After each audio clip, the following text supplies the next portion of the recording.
So good evening, guys. Today we are back with an amazing problem, and today's problem is again based on arrays. So today's problem is based on a very interesting problem of arrays. And today what we are going to learn and what we are going to know is a medium-based problem, which basically helps us find the maximum occurrence or maximum frequency of a number which is occurring most number of times in an array. Okay, and there will be some given ranges, and there will be some starting and ending value of those ranges. Okay, so let's start this array like this. Let's start this problem statement like this, that first in the input what we will be getting as input as. So in the input what I'm going to write over here at first is a starting range.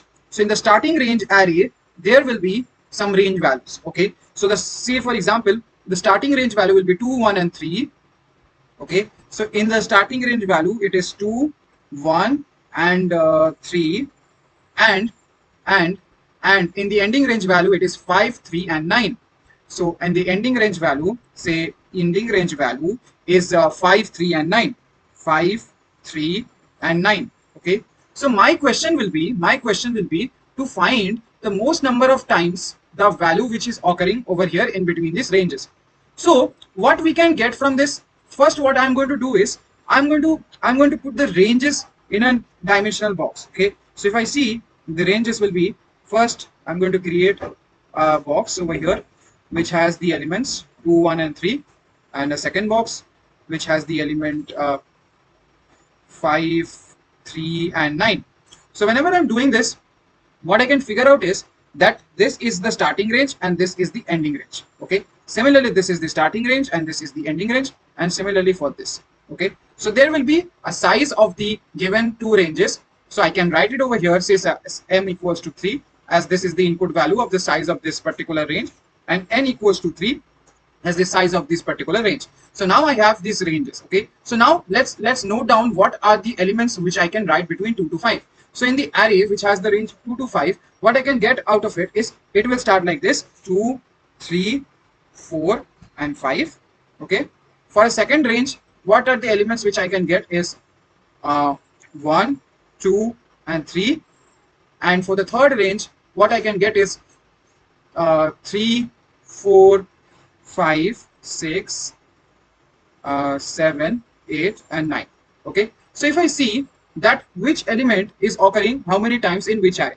So if you see the element number 2, what is the occurrence of the element number 2 out of all these three arrays? So element number 2 is occurring for once over here. Every element is occurring once. In the second element, again we are getting an element number 2. So the count of the element number 2, so if I write like this, the count of the individual elements, element number 2 has a maximum count of 2. If I see 4, say for example 4 also has a maximum count of 2. 5 has maximum count of 2. 6, 7, 8 and 9 has only one count. So the element which has the highest number of count is 3, because 3 is occurring total of 3 times. Total of 3 times. So if you check over here, the maximum occurred integer out of this is 3. They are giving the maximum occurred integer out of this is 3. So how we are going to solve this problem? Okay, so I can write it over here, the output as output equals to 3 as maximum occurred integer. Now the question is, how am I going to say that this is 3, this is 3? How I'm going to determine this? How I'm going to do this in the algorithms? So we will be using an interface known as HashMap. So we are going to use the interface HashMap. And what type of value we are going to store in this HashMap? You know, in the HashMap we are going to store the value is integer type.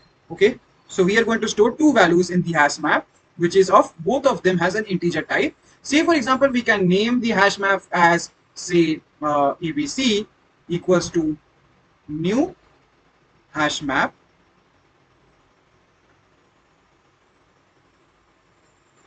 So this is going to be our interface. Okay, so now how this HashMap actually works. So if you have studied Python, there is a concept of dictionary. So I'm just going to for those people who don't know how this HashMap is going to work, this is going to have a key and a value. So there will be a key and a value, and the key will correspond to a particular value in the HashMap table. So what you can see is I'm going to draw a container. Okay, so this is my container over here. This is my container.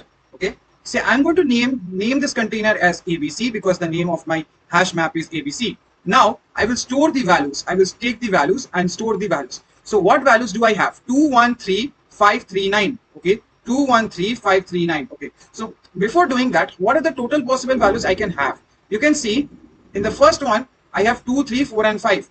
So I will write it over here as 2, 3, 4 and 5.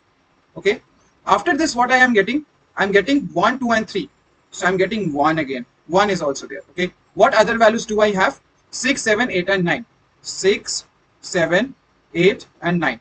So these are the values, and now suppose I told you, right, there is a key and a value. So this is the value, and what will be my key? The key will be the frequency of these elements. Okay, so I am going to quickly write the frequency of these elements as they are occurring, okay, then only it will be understandable for you guys. So what I'm going to put in this frequency table, you can see the first frequency is 2, 3, 4 and 5. So in 2, 3, 4 and 5, the first frequency will be 1, 1, 1, 1.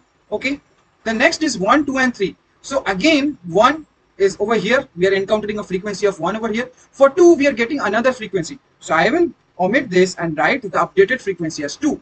What is the next frequency we are getting over here after 2? 1, 2 and 3, 1, 2 and 3. So in the 3, I will again update this and write 2, because the count of the 3 has become now 2.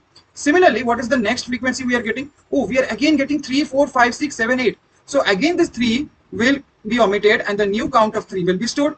And what is the value of, what are the next values we are getting? 4. So the count of 4 will be also 2 now. And what are the other things? 5, 6, 7 and 8. So 5 will be as it is, 6 will be 1, 7 will be 1, 8 will be 1, 9 will be 9. Okay, so you can clearly check that 5 has a count of 2 because it is occurring 2 times. So now what I can see is, now what I can derive from this, I can check the frequencies of individual elements. So if I check the frequencies of individual elements, I will first put the frequencies like this. First I will put the elements 2, 3, 4. I will put the elements 5, 6, 7. I put the elements 7, 8 and 9. So for each, and also there is a 1. Okay, so I have to check 1 is occurring only once. Okay, so over here the frequency is 1. 2 has a frequency out of this frequency table as 2. 3 out of this has a frequency table of 3. 4 has a frequency table of 2, and 5 has a frequency of 2. After that, each individual elements just have only one frequency. Okay, so now you can see that I have stored all these frequencies over here, say a frequency array, which is storing all the frequencies over here. Now, how am I going to find the maximum frequency out of this? So if you see 1, 2, 3, 2, 2, 1, 1. So what is the maximum value? What is the largest value? This is the maximum value. So this is going to be our answer. For that, we are going to have a counter. Counter can be a max count, which will help us check that the previous value, so the current value less than equals to say max count. Then we are going to update the counter plus plus, and similarly we can keep the track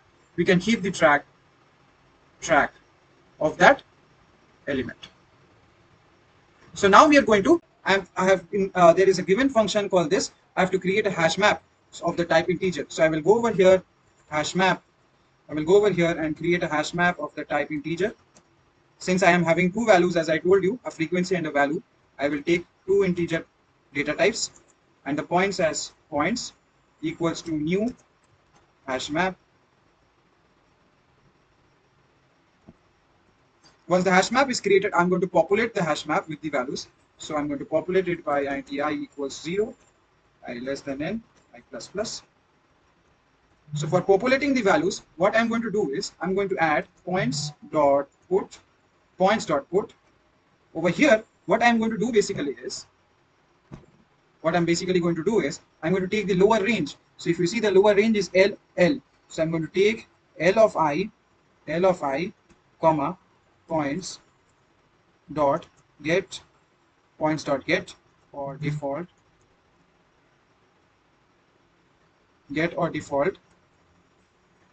what I'm going to do is L of I,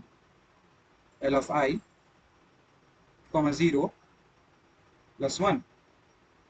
So yeah, so one like this we have created the hash map table.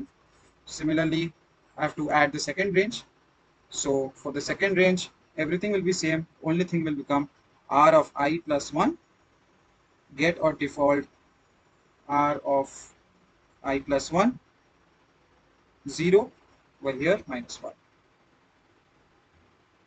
Yeah.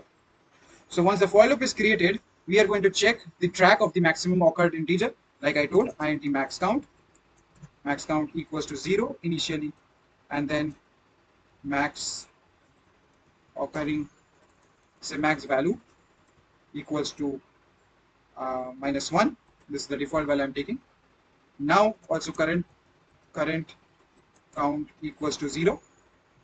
Now I'm going to check the if condition. So there will be a if condition where for first I have to traverse through the elements less than equals to max. If points dot contains key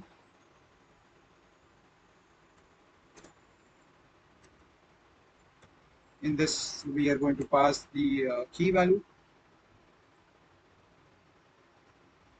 If this satisfies, we are going to current count plus equals to points dot get.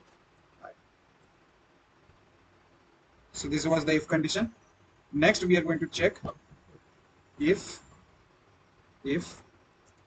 current count greater than max count equals to current count. Yeah, so our max value equals to I, and once this traversing is complete, we can return our max value and eventually end of it. Let's compile.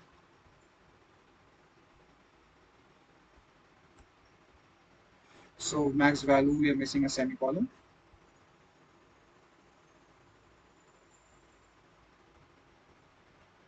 So we have successfully completed this problem statement. So this was all about today's problem statement. I hope you understood the concept of hash map and hashing interface along with counting the maximum occurring integer within a given range. This is one of the questions which are usually asked in MANG companies, and these are based on arrays and data structures. Okay, so we are looking forward to seeing you in our next video.